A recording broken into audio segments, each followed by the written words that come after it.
Anecdotes of an Arab Anglophile. Acclaimed international journalist Faisal J. Abbas shares a witty and urbane insight into what it is to be an Arab in London. The good, the bad, and the occasionally ugly. Delighted to say that he's joining us, presumably live from London. I'm delighted to say that he's live on the line. It's Faisal Abbas. Faisal, good morning to you.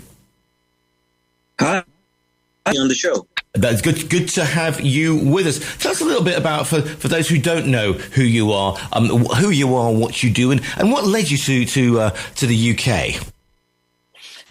Well, just to sum it up, I would say I'm a person who's curious by nature. Hence, I'm a career journalist. I am currently the editor-in-chief of the main English language newspaper of Saudi Arabia in the region called Arab News. I've lived in London, which, as you can see in my short bio on the book, has helped really shape my career for about 10 years. And this book is a reflection about those 10 years living here. It's mostly British society, London through Arab eyes. And I decided to release it now because I feel every time now I come back and visit London. I left in 2012, really, which was at the height of it, just after the Olympics and the Jubilee.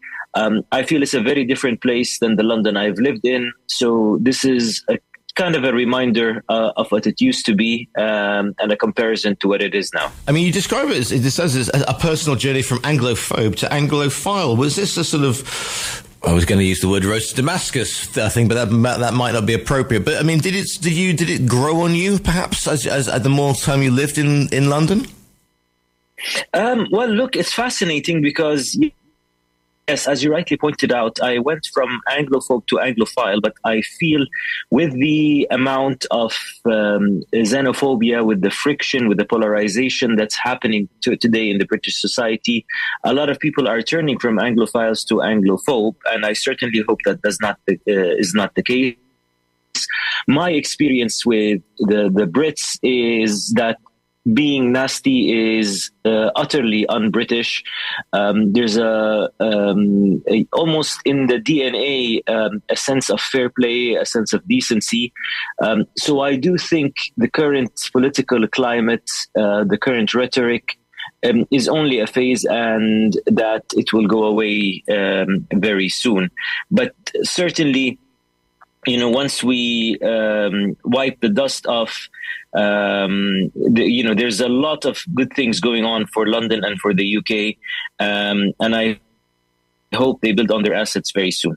I conducted another interview last week about a history of the Muslim world, and we were talking about this, and it seems very easy for those who maybe aren't educated, and they just say they tend to paint the whole world in broad brushstrokes and not look at the finer details, and that perhaps is what we're seeing at the moment. But I like the fact that you used the word decency, because I think that at the end, hopefully at the end of the story, we're all decent people underneath. Well, absolutely, and just by the way, I am not talking about the average Joes. I'm mostly talking about the political class. So let me tell you a quick anecdote or a quick story. I was here as a young new immigrant, but as a journalist as well, after the atrocious terror attacks of July 7th.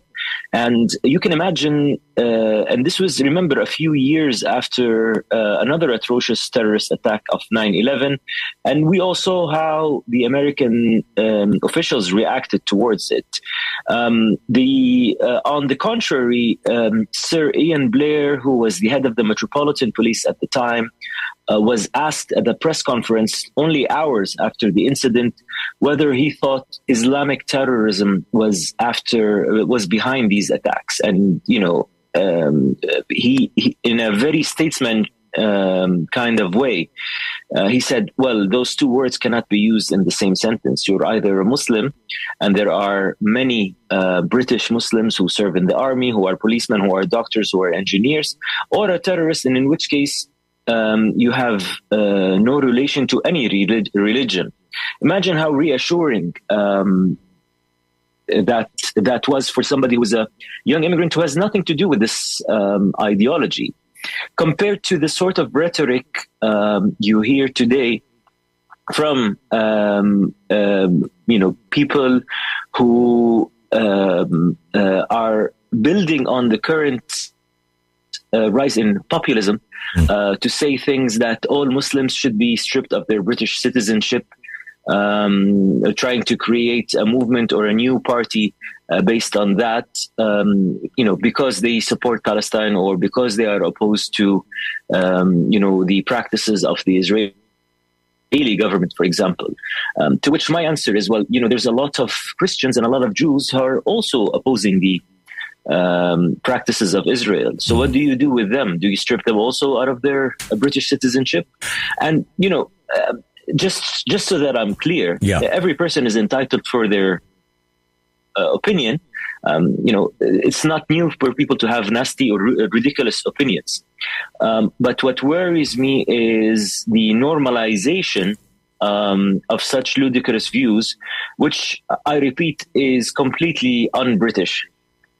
It's interesting you mentioned populism, because I'm speaking to you from a studio in southern Spain, which is in Andalusia, which was part of Al-Andalus and the Caliphate of Cordoba, and you only have to look at, and you have populist parties here who go on the same tranche, and it's like, if it wasn't for the Caliphate of Cordoba, you wouldn't have Seville, you wouldn't have the agriculture, you wouldn't have the water systems, and etc. So, be very careful when you start saying, oh, well, they don't bring anything to civilization, because of this. My particular part of the world has benefited enormously from Al-Andalus and the 700 years of mainly benign rule.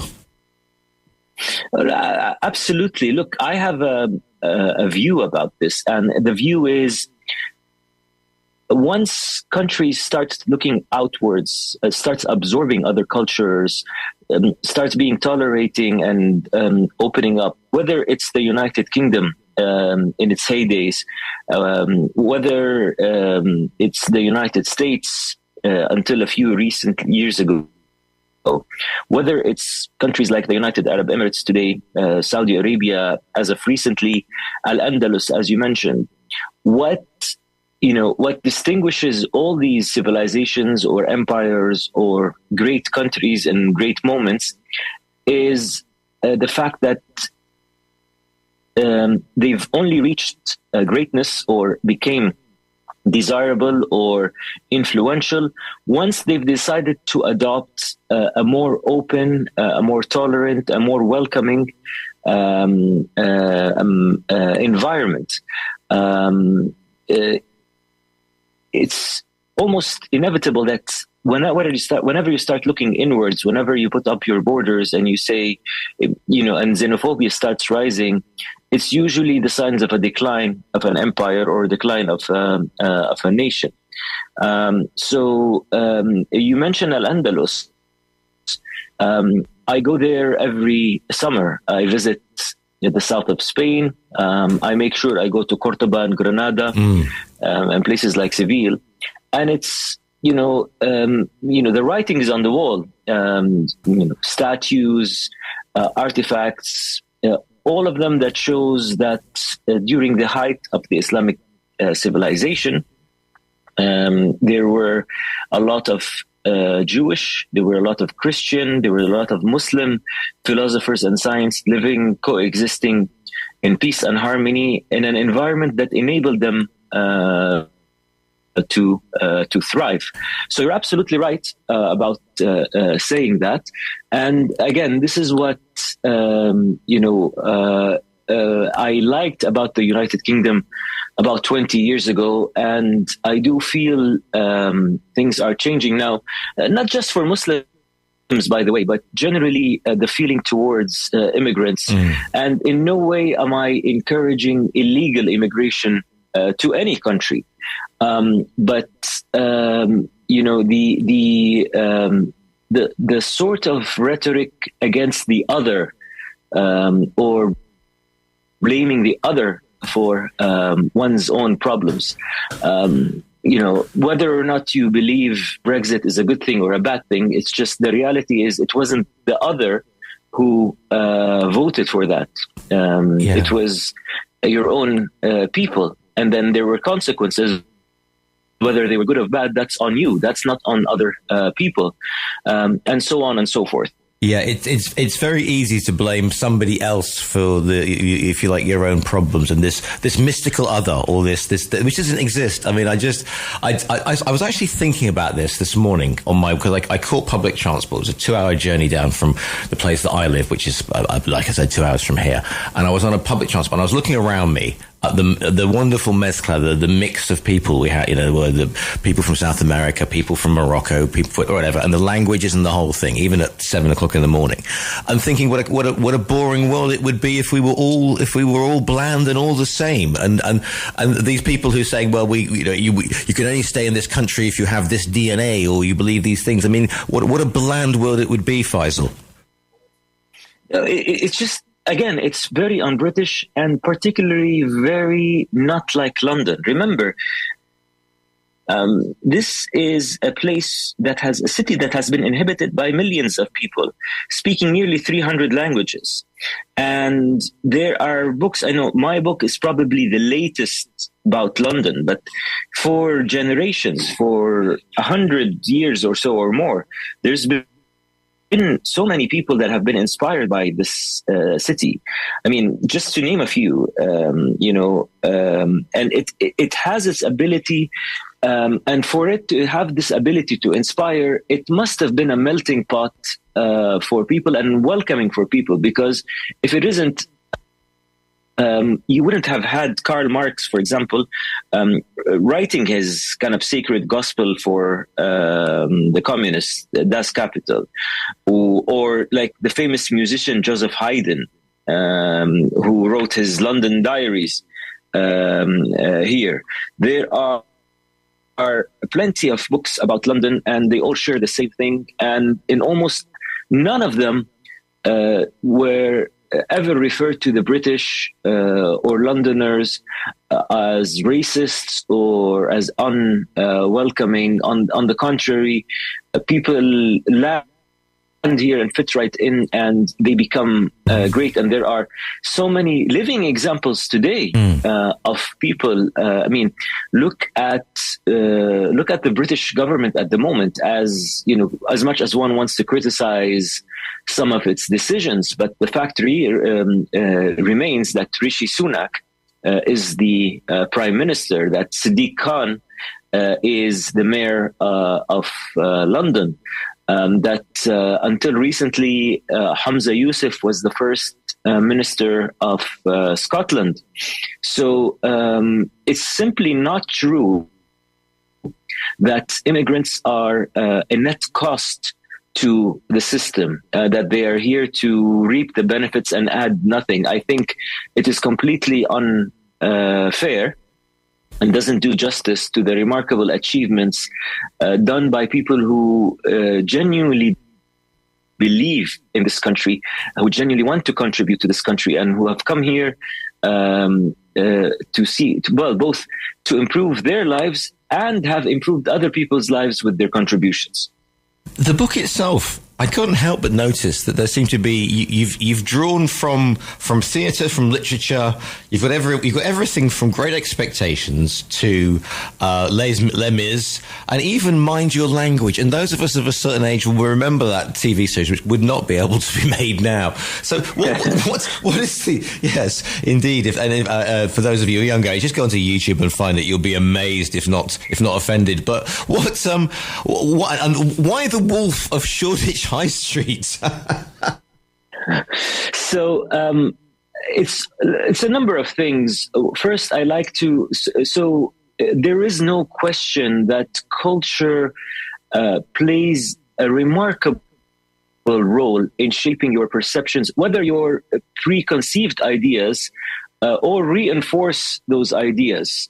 Culture is very important, and what I mean by culture is food, is music, and pieces of works of literature, and definitely TV series. So I try to pay tribute to every piece of work that helped me understand Britain more, or build my preconceived ideas about Britain. And then each one of them relates to one of the chapters. So Charlie and the Chocolate Factory is saying how I felt when I got in 2003 the work permit, or essentially Charlie's golden ticket to come to the chocolate factory, and me feeling that, coming to live in the United Kingdom would be the equivalent of living in a chocolate factory. Remember the kind of fascination with the West and the whole concept of a first world country, which leads us to the next chapter of Great Expectations, where you think that everything is perfect before you get hit with the reality that, yes, it's a great city, but just like anywhere else in the world, the trains run late, streets are not made of gold, rivers are not made of chocolate. Then you go into chapters like Alice in Wonderland, which is once you've adapted and you've gotten over your homesickness, trying to understand the ins and outs and the wonders of the British society. And I can name so many, but for example, I still don't understand why a public school is called a public school when it's actually a private school, for example. Yes. Why do the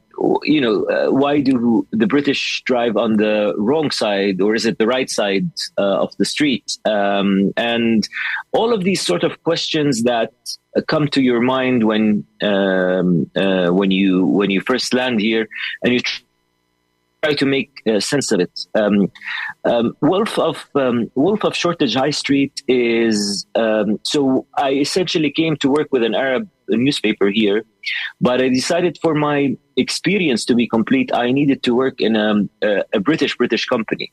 So I worked with a British publishing house, which my manager at the time, who was the sales director, really resembled Jordan Belfort, who is the Wolf of Wall Street. Right. Except we were based in Shoreditch High Street. So the chapter is called The Wolf of Shoreditch High Street. And, I'm a career journalist, but I took a 2-year gap and I worked in sales, and I didn't think I could do it. But, like Jordan Belfort, my manager at the time, Simon, had a way to inspire and fire up people in a way that we were really exceeding our targets. And I made very good money selling advertising between 2009 and 2011. And of course, you remember what happened in 2011. And I was mainly selling to the Middle East. And then in 2011, the Arab Spring happened, which takes us to the next chapter, which is called Absent in the Spring, which is named after Agatha Christie's famous book about a lady who's been trapped between 2 train stations. And that's exactly how I felt. Of course, due to the instability in my main markets, due to the revolutions, my short-lived sales career came to an end. But also the journalist inside of me came back to life, and I felt, as the chapter says, absent in the spring.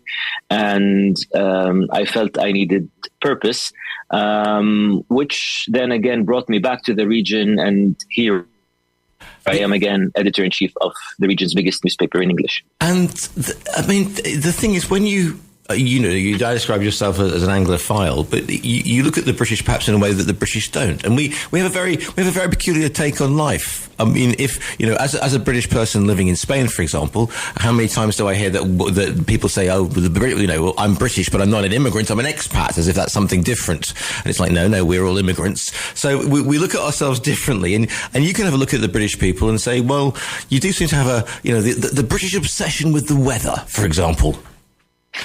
Yes. So that would be in the Alice in Wonderland chapter. It's a compilation of a lot of things that don't really add up or make sense. So the British fascination with the weather is a fascinating matter in its own. It only reminds me of, it actually doesn't remind me, it keeps on reminding me of the importance of, let me rephrase it this way. I have a lot of respect to the creative ability of headline or news headline writers in newspapers and weather forecasts to constantly try and make British weather sounds interesting when it is really very predictable. As in, you do not live on these isles in a place like Florida, for example, or the majority of the United States, where you have tornadoes and hurricanes, or in Asia where you have tsunamis and earthquakes. The British weather is pretty predictable. So it's either gray, miserable, and rainy, or nice, jolly, and sunny. And you either wear sunglasses or take on an umbrella. And most of the time you carry both because it can alternate in the same day. But you rarely get this extreme weather. Yet the amount or the percentage of talking about the weather, how much it consumes of people's daily life and following the weather forecast is rather fascinating. Another anecdote is the British obsession with queuing, which is very admirable, on bank teller machines at the supermarket. It's almost a second nature, except in the most British of all British institutions, which is a British pub. People who go to the bar remind me of if you've seen the movie World War Z, where the zombies are attacking the wall. Yeah. So there is no queue at the bar, except bartenders have a very unique ability to be able to identify who came first in a very remarkable way. You also have the famous British understatement, which I find also very admirable and very dignified. So, somebody could have just been in a, car accident, lost a limb, bleeding, and you would ask them, how are you? And, the answer would be, well, not too bad, considering. So it's been worse. It's been worse. Nothing much happened on the way apart from the loss of all my limbs. Yes. Yeah. So it's very admirable, and it's in a chapter like Romeo and Juliet, for example, which tackles the topic of romance. We have very different approaches, being from the Middle East and very hot-blooded and passionate. In a way, it's not an argument about who's more romantic or who's less romantic, but there are clear and stark differences in how people express their emotions between the two, cultures. And it's, easy to point fingers and say, well, we think you are cold, or we think you are over dramatic. But once you understand the gestures and the symbolic gestures and what it means for different people, you start understanding relationships a bit better. But it is fascinating, and that's documented in that Romeo and Juliet chapter, that the English have went from probably being perceived as the most romantic people on the planet during the time when Romeo and Juliet came out, to being cast, to being the favorite actors to be cast as villains in Hollywood movies. Oh, yes. Indeed. Alan Rickman, etc. I interviewed Stephen Burkoff, and I think that's one of the things that that he's been cast as so many villains. It's just ridiculous. What do you hope that people are going to take from your book? My hope is that people look at it today. I say this because, incidentally, now I live in Saudi Arabia, which is the last chapter, A Tale of Two Kingdoms. And it's a story of one kingdom in decline and another one on the rise. And again, I don't say this out of belittling or vanity or anything like that. It's, countries or nations are like products. They have life cycles and they go up and down. My whole takeaway is for people to remember that it wasn't that long ago. 20 years in a lifespan of a country is that not long? But 20 years ago, this place used to be buzzing, used to be full of energy. People wanted to come and move here, versus now, every time I come here, people ask me if I know anybody who's hiring in Saudi Arabia. You have British people. I would love to go and work there.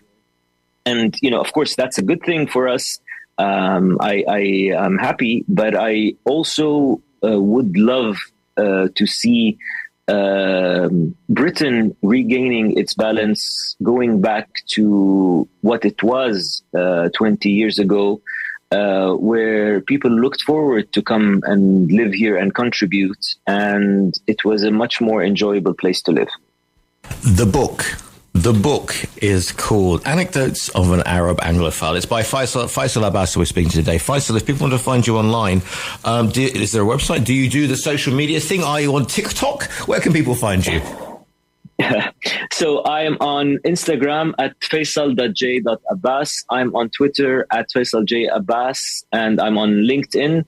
A bit too old for TikTok, I guess, but I might try to join it one day, but not at the moment. And you'll be able to order the book from our own virtual bookstore. The book is called Anecdotes of an Arab Anglophile. It's by Faisal Abbas. Faisal, thank you so much for your time today. Not at all. Thank you so much for having me.